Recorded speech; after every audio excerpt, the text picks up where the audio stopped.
Hello students, our today's topic is triangles class 10 and today's question, in given figure ABC is a triangle right angled at B and BD perpendicular AC. हमें एक ABC triangle दिया है जो B point पर 90 degree का angle बनाता है और साथ ही दिया है कि जो BD लाइन है वो AC पर परपेंडिकुलर है. It means angle CDB and angle ADB ये दोनों है 90 डिग्री के. If AD equal 4 cm and CD equal 5 cm, then we have to find BD and AB. अब यहाँ अगर हमें BC दी हुई होती तो हम AD प्लस CD की हेल्प से AC फाइंड आउट करते और फिर पाइथागोरस थ्योरम का यूज करके हम AB फाइंड आउट कर सकते थे. लेकिन यहाँ हमें BC का मेजरमेंट भी दिया हुआ नहीं है और हमें AB और BD का मेजरमेंट फाइंड आउट करना है.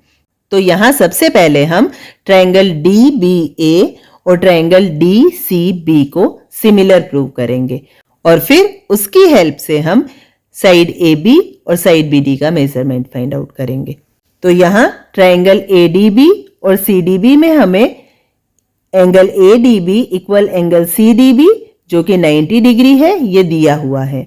अब हम अगर इन दोनों ट्रायंगल्स में किसी एक और एंगल को इक्वल प्रूव कर देते हैं तो AA क्राइटेरिया की हेल्प से हम इन दोनों ट्रायंगल्स को सिमिलर प्रूव कर सकते हैं. तो दूसरे एंगल को इक्वल करने के लिए यहाँ ट्रायंगल DBC में हमारे पास angle BDC plus angle DCB plus angle CBD equal है 180 डिग्री के, क्योंकि ट्रायंगल के सभी एंगल्स का सम होता है 180 डिग्री. अब एंगल BDC का मेजरमेंट हमें दिया हुआ है 90 डिग्री जिसे हम पुट करेंगे और इसकी साइड चेंज कर देंगे. देन 180 माइनस 90 equal angle DCB plus angle CBD.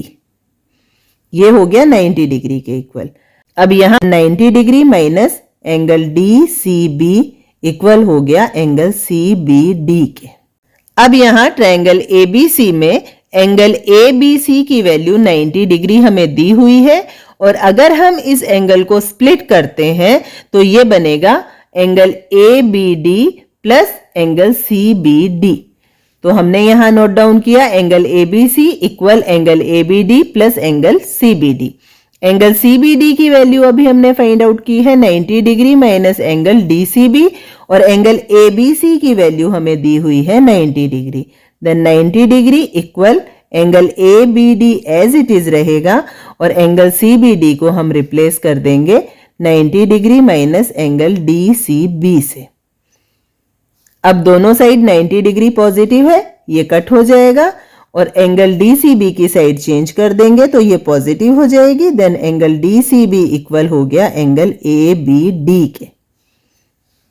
तो यहां हमने प्रूव कर दिया कि एंगल DCB और एंगल ABD ये दोनों इक्वल है. इट मीन्स अगर इसकी वैल्यू 1 है तो इसकी वैल्यू भी हो गई 1.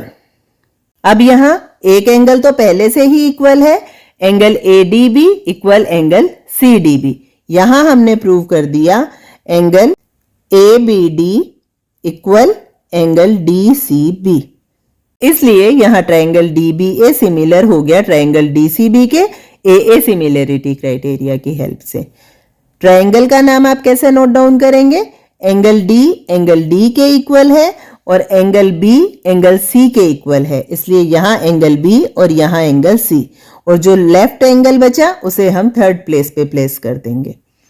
अब क्योंकि ये दोनों ट्रायंगल सिमिलर प्रूव हो चुके हैं इसलिए इनकी जो कॉरेस्पॉन्डिंग साइड्स हैं उनका रेशियो भी इक्वल होगा. अब साइड्स को हम कैसे नोट डाउन करते हैं? DB अपॉन DC इक्वल होगा BA upon CB equal DA upon DB. अब हमें जिन साइड्स का मेजरमेंट फाइंड आउट करना है उन्हें हम इजीली फाइंड आउट कर सकते हैं. हमें दिया है AD equal 4 centimetre and DC equal 5 centimetre. तो यहां हम AD की जगह नोट डाउन करेंगे 4 and DB as it is रहेगा. इसी तरह DC की जगह हम नोट डाउन करेंगे 5 और DB एज इट इज रहेगा. अब यहाँ पहले हम dB की वैल्यू फाइंड आउट कर रहे हैं, इसलिए एक बार हम BA अपॉन CB का यूज नहीं करेंगे, dB की साइड चेंज करेंगे। ये हो गया dB square equals to 4 multiply 5, then dB equals to root में आ गया 20 और इक्वल हो गया 2√5 सेंटीमीटर। ये है dB साइड का मेजरमेंट। AD साइड का मेजरमेंट हमें दिया हुआ है और AB साइड का मेजरमेंट हमें अभी फाइंड आउट करना है। ADB ट्रायंगल जो है वो राइट एंगल ट्रायंगल है, इसलिए यहां हम पाइथागोरस थ्योरम का यूज करेंगे और AB का मेजरमेंट फाइंड आउट करेंगे। ये D पॉइंट पर राइट एंगल है, इसलिए AD square plus DB square equal हो जाएगा AB स्क्वायर के। अब AD का मेजरमेंट है 4, देन 4 स्क्वायर प्लस DB का मेजरमेंट है 2√5, then 2√5 square equals to AB square. Solve करेंगे, 16 plus 20 equal AB square. Sum किया 36, स्क्वायर की साइड चेंज करेंगे, देन √36 इक्वल्स टू AB और AB का मेजरमेंट हो गया 6 सेंटीमीटर। These are answers.